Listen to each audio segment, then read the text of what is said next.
Bonjour Jennifer. Bonjour Jonathan. Donc tu es Product Manager chez Digitaléo.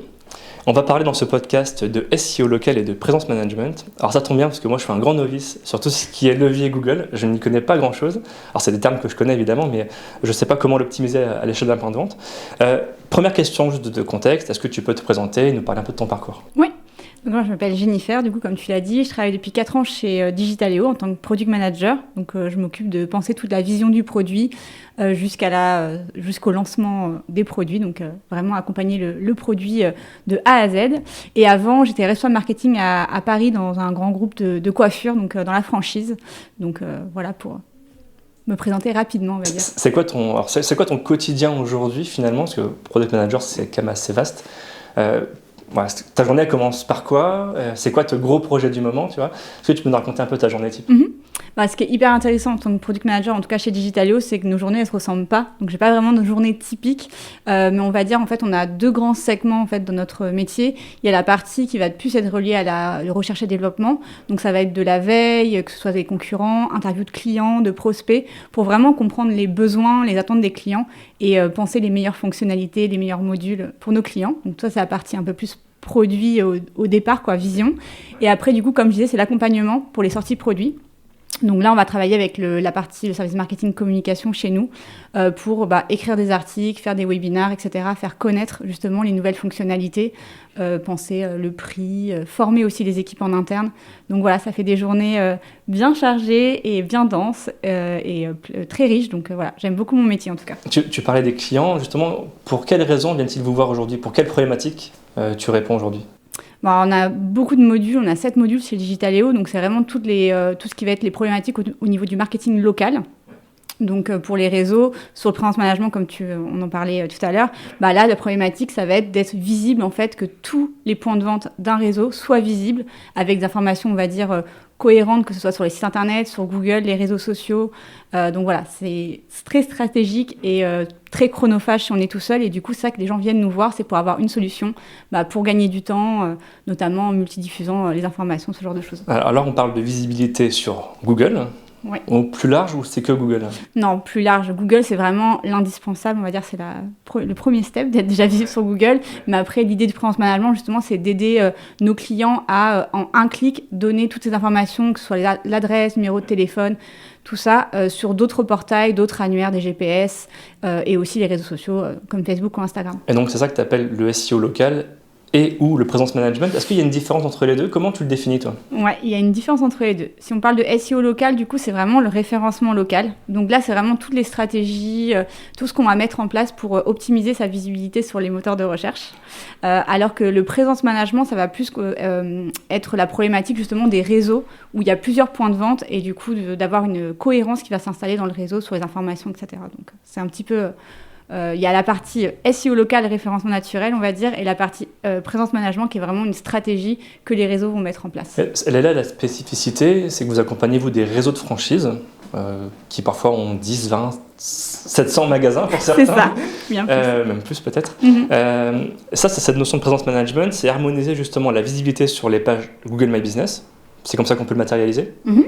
Okay, et donc sur les fiches Google, tout à fait, oui. Et en fait, Digitaléo permet de recenser, harmoniser toutes les informations essentielles au point de vente et de mettre à jour aussi assez facilement. Oui, du coup, il y a une grande partie, on vend une solution, mais aussi un accompagnement en fait, chez Digitaléo, et c'est ça qui va être assez important sur le presence management, notamment sur la partie onboarding. Donc, on va créer les fiches qui sont manquantes, on va supprimer les doublons. Donc, déjà, il y a un effet un peu nettoyage au départ dans les réseaux. On a l'impression que pour des grands réseaux, ça va être simple, etc. Mais en fait, pas du tout. De temps en temps, il faut récupérer la propriété, en tout cas l'administration des fiches. Donc, tout ça, on va aider nos clients à le faire. Donc, il y a une grande phase d'onboarding avec notre équipe Customer Success. Et ensuite, ça va être un peu plus du run. Donc, en effet, comment on va optimiser les fiches Google. Donc, bien être sûr que tout soit rempli, que ce soit cohérent avec le site internet, le store locator, les réseaux sociaux, et puis qu'après, on puisse multidiffuser cette information sur les portails qui vont donner de la visibilité au point de vente. C'est quoi l'objectif? On parle de marketing, il y a forcément un objectif, un ROI derrière. ROI, je ne sais pas si on peut en parler, peut-être que tu vas me le dire. Qu'est-ce qu'on mesure derrière quand on fait du SEO local? Ce qu'on va mesurer, en fait, c'est le nombre de vues, par exemple, qu'on va avoir sur les fiches Google et aussi les interactions, donc clic itinéraire, numéro de téléphone, clic sur le site web. Donc tout ça, on va le mesurer, bien sûr. On parlera aussi des avis clients, parce que forcément, les avis clients, ça compte aussi pour le SEO local. Donc voilà, il y a pas mal de choses qu'on peut quand même mesurer. Donc on mesure quelques clics. Est-ce que vous mesurez aussi le nombre de messages entrants, par exemple? Sur les avis, oui. Après, sur Google Messages, ce genre de choses, c'est des choses qu'on a dans la vision, mais pas pour le moment. Et on voit que ça commence doucement. C'est surtout dans la restauration que ça a pas mal boomé, si on peut dire ça comme ça. Mais sinon, pour l'instant, c'est un petit peu encore dans les prémices sur la partie Google Messages. Est-ce qu'on peut juste relister, du coup, cette notion de SEO local? C'est quoi l'intérêt pour l'entreprise et c'est quoi l'intérêt pour le consommateur? Pour l'entreprise, aujourd'hui, je pense que dès qu'on cherche un endroit où aller, par exemple un coiffeur, un opticien, la restauration, enfin peu importe, on va tout de suite aller sur Google pour taper opticien Rennes, coiffeur Rennes, etc. Donc en fait, l'impact, il est tout de suite là, c'est que en fait, vous allez remonter dans les résultats de recherche, dans ce qu'on appelle, nous, l'endroit le plus prisé, c'est le local pack. Donc, c'est les 3 premiers résultats qu'affiche Google. Donc, et du coup, c'est tout l'intérêt, c'est d'être présent sur cette partie-là parce que quand on fait une recherche, souvent, ensuite, on cherche quelque chose qui est autour de nous, donc à moins de 8 km. Donc, c'est important d'être présent et surtout que la personne trouve les informations qu'elle vient chercher. Donc, typiquement, vous êtes ouvert ou vous êtes fermé. Enfin, il n'y a rien de pire de se retrouver devant un magasin un dimanche qui était marqué ouvert, en fait, c'est fermé. Voilà, je pense qu'on l'a tous vécu au moins une fois. Donc, c'est ça, en fait, l'intérêt, c'est d'apporter la meilleure expérience, que les gens trouvent l'information, vous choisissent, bien sûr, viennent vous voir et du coup, trouvent le magasin, en tout cas, ouvert et avec les bonnes informations. Ouais, on ne se rend pas compte de la conséquence d'une mauvaise information. Est-ce que tu as des anecdotes, peut-être, de clients, justement, où les informations n'étaient pas bonnes? Ah oui, déjà, le premier, c'est l'adresse. C'est hyper important. Il y avait eu des travaux, un déménagement et ça n'avait pas été mis à jour. Donc là, forcément, on perd du trafic. Pareil sur les horaires. C'est vraiment classique parce qu'en fait, on a nos horaires habituels et soit on a eu des clients où, en voulant mettre leurs horaires exceptionnels, ils ont supprimé leurs horaires habituels et ils ont oublié de les remettre. Donc là, forcément, pareil, c'est une perte de trafic parce que l'algorithme Google, en fonction des recherches qu'on va faire, donc il y a les recherches, on va dire, écrites sur un ordinateur, un mobile, mais aujourd'hui, il y a beaucoup de recherches aussi par le vocal. Et du coup, là, souvent, on donne beaucoup plus d'indications. Par exemple, je cherche un restaurant avec une terrasse ouvert un dimanche ou qui fait des brunchs. Et du coup, là, tout est important, en fait, d'avoir des bons mots-clés, de bien travailler, du coup, sur ses horaires, etc. Donc, l'impact est très fort. Ah ouais, le vocal, je connaissais pas. Enfin, si je connais deux noms, forcément, mais tu vois, je l'ai pas forcément utilisé. Ça propose, du coup, un magasin, une entreprise ou ça en propose plusieurs? Ça propose du coup un magasin ou une liste de magasins, ça dépend, mais avec les assistants vocaux qu'on connaît, forcément ça se développe de plus en plus. Donc là, du coup, justement, c'est très important de bien optimiser sa fiche Google avec du coup sa catégorie principale qui va être vraiment, on va dire, la catégorie la plus générique qu'on va pouvoir avoir pour décrire son établissement. Donc par exemple, magasin d'alimentation, opticien, ce genre de choses. Et après, tu as les catégories secondaires qui jouent vraiment un rôle aussi important. On peut en mettre jusqu'à 9, donc il faut vraiment y aller. Mais par exemple, pour un coiffeur, il va pouvoir mettre en avant sur la catégorie secondaire, par exemple, s'il fait des services de manicure ou s'il fait d'autres services ou d'autres produits, il ne faut pas hésiter à les mettre en avant. Ouais, ça me fait penser à une question. Je pense à des hypermarchés, par exemple. Ils ont souvent des concepts. Est-ce qu'il faut créer une autre page Google ou est-ce qu'il faut créer justement une autre catégorie ? C'est une bonne question et on a des clients comme ça. Du coup, il faut créer en fait d'autres catégories parce que justement, en fait, une fiche Google égale une adresse. Okay. Si on veut plusieurs fiches Google avec la même adresse, il y a uniquement pour les concessions auto où c'est autorisé aujourd'hui par Google parce que souvent ils ont plusieurs services, plusieurs accès, etc. Si on veut une fiche Google avec plusieurs adresses, sinon il faut vraiment des entrées très différentes avec des enseignes différentes. Parce que les adresses sont souvent les mêmes. Sur un hypermarché, par exemple, s'il y a le manège à bijoux ou tu vois, le Leclerc Occasion, par exemple. C'est pour ça que du coup, il faut une fiche et du coup mettre une description des éléments, mais pas forcément créer une fiche à chaque fois. Ou sinon, il faut vraiment bien prouver à Google que voilà, il y a différents éléments. Tu l'as déjà un peu évoqué, quand on a une fiche Google, il ne suffit pas d'être présent. Ça serait trop facile. Comment on fait pour l'optimiser, assurer sa présence? Et tu vois, on a une question qui revient souvent, moi je fais pas mal de formations. Comment on fait pour remonter justement en top 1 sur, je sais pas, supermarché Rennes? Comment on fait pour être le premier? Est-ce qu'il y a des tips? Est-ce que c'est possible déjà de modifier ce placement? C'est possible. Après, c'est pas quelque chose que nous, on promet parce que l'algorithme Google change tout le temps et il y a beaucoup de choses qui vont rentrer en compte. Donc forcément, comme je disais tout à l'heure, la proximité déjà de la personne qui va rechercher en fonction, donc l'adresse, la catégorie, forcément, la catégorie principale va rentrer en compte. Le nom aussi, c'est très important aujourd'hui. On voit beaucoup de gens qui mettent des noms un peu à rallonge. Il faut vraiment suivre les guidelines de Google. Enfin, par exemple, on a coiffeur André à côté du Super U, etc. Donc voilà, les noms à rallonge, ça Google n'aime pas. On comprend ce qu'a voulu faire le client, mais l'idée c'est vraiment de rester simple, rester sur le nom de son enseigne et surtout d'avoir vraiment, comme je dis à chaque fois, la cohérence entre le site internet, les fiches Google et ce qu'on va afficher aussi sur les réseaux sociaux notamment. Donc du coup, voilà, ça peut être déjà faire partie. Les avis clients, forcément. La catégorie secondaire, je l'ai dit. Les avis clients, il faut le savoir, ça représente 16% de son SEO local. Donc c'est juste derrière l'optimisation des fiches Google. Et aussi tout ce qu'on va pouvoir mettre comme service, attributs, bien sûr la description. Enfin voilà. Le mieux, c'est vraiment d'optimiser sa fiche et surtout d'y aller régulièrement. Via les Google Posts, par exemple, en faire régulièrement, ça doit vraiment devenir un relais de sa communication, comme on fait des posts sur les réseaux sociaux. Il faut faire vivre sa fiche et revenir régulièrement pour l'optimiser. Ok, on va y revenir, je pense, sur le contenu. Juste par rapport aux avis clients, tu disais que c'est le deuxième critère que Google privilégie pour remonter une entreprise dans le moteur de recherche. Est-ce que tu peux juste m'en dire un peu plus? Est-ce qu'il faut un volume? Est-ce qu'il faut une note? Qu'est-ce qui compte le plus aujourd'hui? Forcément, la note va compter, surtout pour, du coup, comme on dit tout à l'heure, la conversion. Le fait d'avoir des clics sur son site internet, itinéraire, etc. On voit que dès qu'on dépasse les 4, il y a vraiment une explosion sur les clics. Donc forcément, la note va compter. Mais après, ce qui va compter, bien sûr, c'est le volume. Donc nous, on conseille à nos clients d'avoir à peu près 70 nouveaux avis par an. Donc après, tout dépend des secteurs d'activité. Il y a des secteurs d'activité où c'est plus saisonnier, etc. Mais en tout cas, il y a vraiment quelque chose, une stratégie de collecte qui doit se mettre en place. Et c'est un travail vraiment quotidien, on va dire, avec les équipes pour le mettre en place. Comment vous mettez en place cette collecte? Alors du coup, les conseils qu'on donne à nos clients, c'est aussi bien du coup dans les établissements. Déjà, ça commence avec la force de vente. Donc, faut pas hésiter à demander, en magasin, demander un avis. Je pense que pas mal de gens ont vu déjà les petites affichettes devant les caisses avec le QR code. Ça fonctionne, les kakémonos, Il faut pas hésiter à déjà en parler. Et après, on va dire achat ou post-visite, du coup, c'est les SMS, les emails. On voit aussi WhatsApp maintenant qui commence à arriver pour ce genre de demande. Mais c'est vraiment une stratégie à mettre en place et régulière parce que Google fait très attention aussi, du coup, aux faux avis. Et du coup, si du jour au lendemain, on a 100 nouveaux avis qui arrivent alors qu'avant, on en avait 0, pareil, en fait, Google peut se dire c'est des faux avis et ne pas les afficher. Donc, c'est pour ça que c'est vraiment une stratégie qu'il faut mettre en place. Et du coup, en parler aussi à ses équipes, c'est hyper important parce que pour qu'ils comprennent l'impact des avis. Les avis, c'est visible aux yeux de tous. Et comme je disais tout à l'heure, aujourd'hui, tout le monde recherche sur Internet pour trouver un magasin. Et ce qu'on va faire, c'est très rapidement aller voir les avis et surtout aller voir aussi s'il y a des réponses.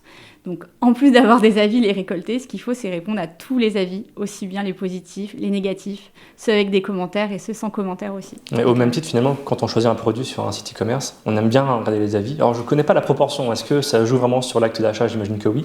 Je ne connais pas le chiffre exact. Est-ce que toi, tu as quelque chose à nous partager, justement? C'est plus compliqué. Non, mais je veux dire, tu vois, tu disais en dessous de 4 ou au-dessus de 4, vous remarquez un boom, justement, des clics. Ce boom, ça correspond, je veux dire, quantitativement parlant, à quoi? À quel chiffre? Ça va dépendre du secteur d'activité, aussi des clients, ce qu'ils avaient déjà mis en place ou non. Mais on a des clients où il y a eu plus de 70% de clics en plus, etc. Mais on a des clients aujourd'hui qu'on accompagne qui n'avaient pas du tout de stratégie au niveau des avis clients. Donc ça veut dire qu'il y avait zéro réponse. ou des réponses uniquement sur certains avis. Et par exemple, ça, c'est une stratégie qui est payante très rapidement, en fait. Quand on va se mettre à répondre aux avis, forcément, on va en récolter aussi plus, parce que les gens vont voir qu'on fait attention aux avis. Aussi. Exactement. Et puis en plus, à chaque fois qu'on va répondre à un avis, la personne est notifiée aussi. Et forcément, ça permet de créer un point de contact et envie de redonner son avis une autre fois. Ouais, parce qu'il y a un système de gamification dans Google. Je crois que quand les avis sont vus, Google vous encourage, entre guillemets, à en poster d'autres. Si on est local guide, donc en effet, c'est un programme de Google qui est gratuit, on peut tous s'inscrire. Moi, je suis inscrite, par exemple. Mais du coup, oui, en effet, à chaque fois, on voit le nombre à qui ça a servi, en fait, le nombre de vues qu'on a sur notre avis. Donc, en effet, ça donne envie. Et il y a une espèce de gamification qui permet d'avoir de plus en plus de vues et d'étoiles. Et en effet, les local guides, en plus, ont un côté où ça a un point encore plus fort pour le SEO local, puisque Google se dit que c'est des gens qui seront impactés, qualifiés, et du coup donnent plus d'impact. On revient sur le contenu. Moi, c'est quelque chose que j'ai appris il y a pas très longtemps, un petit peu plus d'1 an maintenant, mais je ne savais pas qu'on pouvait poster des contenus sur Google. Et je me pose toujours la question, alors déjà, quoi poster? Et surtout, comment c'est vu? Alors, c'est vu du coup sur la fiche. Donc, c'est vrai que c'est un petit peu à la fin sur les ordinateurs, mais plus en visibilité sur mobile. En fait, c'est les mêmes informations qu'on va poster plus ou moins sur les réseaux sociaux. Mais par exemple, on change nos horaires d'ouverture ou on fait un événement en magasin. Il ne faut pas hésiter à les mettre sur les fiches Google. Ça permet en fait juste de les rendre plus dynamiques. Par exemple, si on a une promo en cours, des choses comme ça, forcément les gens vont avoir directement l'information. C'est assez rare que les gens qui ont la fiche Google aillent après sur les réseaux sociaux, par exemple, pour voir qu'est-ce qui se passe en magasin en ce moment. Autant tout mettre sur la fiche Google, plus on a l'information, mieux c'est, comme je disais. Aujourd'hui, la partie concurrence est quand même assez forte. Donc, plus on va séduire le client sur notre fiche Google, plus on a de chances qu'il nous choisisse. Alors, parmi les clients que vous accompagnez sur ce levier du SEO local et du presence management, quels sont les conseils que vous donnez généralement à vos clients ? Alors, du coup, sur l'optimisation, j'en ai déjà donné quelques-uns, mais en effet, c'est d'avoir une cohérence avec leur site internet, les réseaux sociaux. Donc déjà, cette partie cohérence, elle est vraiment importante. On va aussi homogénéiser tout ce qui est titres. Donc, pour les réseaux, c'est important que tous les titres des fiches Google se ressemblent pour qu'aussi Google, dans son algorithme, se dise « Ah bah tiens, eux, ils font partie du même groupe, entre guillemets, et qui donne de la force aussi, parce que la partie notoriété aussi est importante pour ressortir dans les résultats. Donc voilà, il y a toute cette partie-là, forcément l'optimisation. Dans notre produit, en fait, on a un état de santé qui va être donné, donc qui va permettre sur vraiment des points critiques, comme je disais tout à l'heure, les horaires, le site web, enfin voilà, des choses où il faut vraiment, parce que l'idée de Digitaléo, c'est bien sûr d'accompagner les réseaux, donc les têtes d'enseigne, mais on a beaucoup de réseaux chez nous qui décentralisent, donc qui donnent la main au local pour du coup mettre à jour les données, etc. Et nous, c'est vraiment ce qu'on encourage, parce qu'en effet, en local, il peut se passer plein de choses. Un événement qui fait qu'on est ouvert un jour où d'habitude on n'est pas ouvert. Et puis, il y a mettre à jour ces infos. Exactement. Et puis en plus, un produit qui se vend très bien à Paris ne sera pas forcément le même à Rennes ou à Marseille, etc. Donc ça peut être intéressant d'avoir vraiment des choses en local. Et on sait que la proximité, c'est quelque chose que les clients recherchent aujourd'hui. Donc de donner la main au local, en effet, ça permet d'avoir les informations les plus à jour possibles et une réactivité. Et pareil sur les avis, après on accompagne nos clients de deux façons différentes en fonction de ce qu'ils veulent mettre en place. Il y a la partie, donc les modèles, donc le réseau peut mettre des modèles en place pour les avis clients, donc juste parce que c'est très difficile pour le local souvent de partir d'une feuille blanche, on va dire, surtout pour les avis négatifs notamment. Donc voilà, le siège peut les accompagner en mettant des modèles à dispo sur les différentes notes, les différentes thématiques qui vont revenir très régulièrement, parce que quand on lit des avis, on voit quand même que les thématiques reviennent régulièrement. Et aussi, on accompagne aussi nos clients avec la réponse automatique depuis peu de temps, là, parce que du coup, pour certaines enseignes, il y a énormément d'avis et c'est compliqué d'impliquer le local sur tous les avis. Donc, ce qu'on fait, c'est qu'on répond aux avis 4-5 étoiles et sans commentaires. Et on laisse vraiment la place au local ou au siège pour répondre aux avis négatifs qui demandent souvent un peu plus une enquête, des choses un peu plus profondes. C'est un peu une mini-cellule de crise. Exactement. Un peu ça. Alors, je ne connais pas la proportion des avis négatifs. Je sais qu'on peut les supprimer. Ça peut rassurer les points de vente. On ne peut pas les supprimer sur vos... On peut les signaler à Google, on peut les masquer sur les réseaux sociaux, donc sur Facebook notamment. Mais sur Google, on ne peut pas les supprimer, mais par exemple, on peut les signaler. peut les signaler. Ouais. S'il y a un volume important, peut-être venir d'un concurrent, etc. Mais... Ouais, après, il faut bien le prouver. Google ne supprime pas facilement les avis parce que justement, c'est un peu ouvert. Et en fait, quand on se rend compte avec nos clients, c'est souvent la première peur du local, les avis négatifs. Mais en fait, on se rend compte qu'il y en a pas beaucoup. Aujourd'hui, avec la réponse automatique, donc comme je disais, on ne gère pas les avis négatifs. Et pour certains de nos clients, on répond à 100% des avis puisqu'ils n'ont pas d'avis négatifs. Donc voilà, après la proportion, on va dire, c'est entre 3 et 5% pour vraiment des clients qui reçoivent énormément de monde et énormément d'avis. On parle de réponse automatique. Si on va un peu plus loin, il y a l'IA, l'intelligence artificielle, qui pourrait faire partie demain des leviers pour répondre aux gens, aux conso. Est-ce que c'est des choses que vous explorez aussi? Est-ce que vous l'utilisez peut-être déjà? Oui, on l'utilise déjà sur l'analyse sémantique, donc ça va relier avec les avis clients. Aujourd'hui, c'est très compliqué et chronophage de lire tous ces avis clients. Donc l'idée de l'analyse sémantique, c'est de l'analyse de texte. Et justement, avec l'intelligence artificielle, du coup, on a entraîné une intelligence artificielle pour lire les avis et du coup les ranger dans des thématiques, donc par exemple accueil, réactivité, accompagnement, et savoir où on est bon, sur quoi on doit travailler, établir un classement aussi avec du coup les différents établissements du réseau. Et on sait que c'est quelque chose qui plaît beaucoup, notamment pour animer le réseau avec les animateurs de réseau, les directeurs régionaux, etc. Pour vraiment savoir dans le magasin, dans l'établissement, sur quoi on doit travailler pour améliorer l'expérience client. Donc quand on parle de SEO local, finalement quand on tire la ficelle, on va dire, il y a énormément de sujets qui vont derrière. Est-ce qu'on peut donner quelques chiffres concrets sur des entreprises que vous avez accompagnées, sachant qu'à Digitalo, vous accompagnez de la grande distribution, de l'immobilier, des opticiens, etc. Est-ce que tu as peut-être 2-3 cas concrets à me partager avec des chiffres concrets? Oui, du coup, dans l'immobilier, notamment, on a accompagné un client donc, sur la partie présence management. Il a eu plus de 119% d'augmentation de ses vues. Donc, c'était assez énorme. Et au niveau des avis clients, il a baissé son délai de réponse de plus de 4%. Donc c'était important pour lui de répondre sous 72 heures. Donc grâce à la mise en place de la solution, on a pu vraiment travailler ça avec eux. J'avais un autre exemple, moi, dans la restauration. Oui. Donc du coup dans la restauration, oui en effet on a un autre exemple, donc plus de 45% de clics sur l'itinéraire et 71% d'avis supplémentaires. Donc comme je le dis, voilà, quand on met les bonnes pratiques et la stratégie derrière, ça paye. Comment, on arrive un peu à la fin de ce podcast, comment on se projette sur cette notion du presence management? Quelles sont les tendances à venir? Il y a quand même pas mal de choses. Je sais que Google et Facebook travaillent beaucoup sur ces sujets du local. C'est un gros sujet. Est-ce que tu as des choses à nous partager? Oui, donc je vais commencer par parler du Digital Market Act. C'est vraiment c'est quelque chose, une dimension européenne pour lutter justement pour le côté anticoncurrentiel des GAFA, donc Facebook, Google entre autres.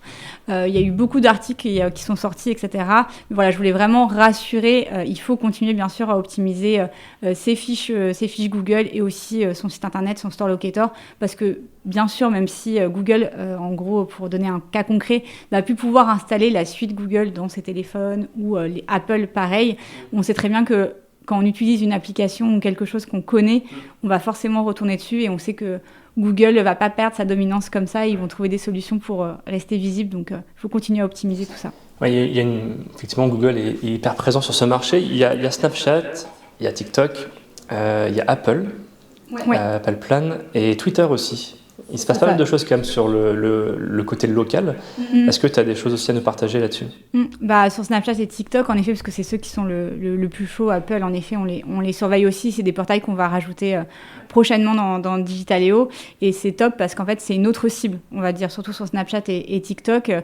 Aujourd'hui, la tranche d'âge, on va dire, des 16-24 ans, vont pas forcément sur Google et utilisent plus ces plateformes-là. Et du coup, ils ont créé leur Maps avec des fonctionnalités justement où on peut retrouver à proximité les points de vente des établissements qui vont nous intéresser. Donc c'est quelque chose qu'on surveille aussi et on va se servir justement des informations aujourd'hui qu'on collecte avec les réseaux sur les fiches Google notamment pour multidiffuser les bonnes informations aussi sur ces portails demain. Mais en effet, tout le monde a envie de prendre un peu sa place. C'est quoi l'intérêt? C'est aller chercher des parts de marché, justement? Parce que c'est quoi l'intérêt pour Twitter ou Snapchat ou TikTok d'aller sur ces sujets-là? Juste qu'ils passent un maximum de temps et que, sur l'application et qu'ils ne sortent plus des applications comme Google essaye d'avoir un maximum de choses sur Google. Là, c'est un peu la même stratégie sur Apple Snapchat fait... Qui sont un peu des moteurs de recherche finalement d'entreprise. C'est ça. Ouais, on dit même des moteurs de réponse maintenant. En fait, il y a des choses qui sortent tout le temps, donc il faut rester en veille et n'hésitez pas à suivre, notamment sur le blog Digitaléo ou nos webinars, on essaye de donner régulièrement des tendances et des nouveautés. Très bien, merci beaucoup Jennifer pour cet éclairage, c'était hyper intéressant, je pense que ça va intéresser beaucoup de nos auditeurs. Super, merci à toi de m'avoir accueilli.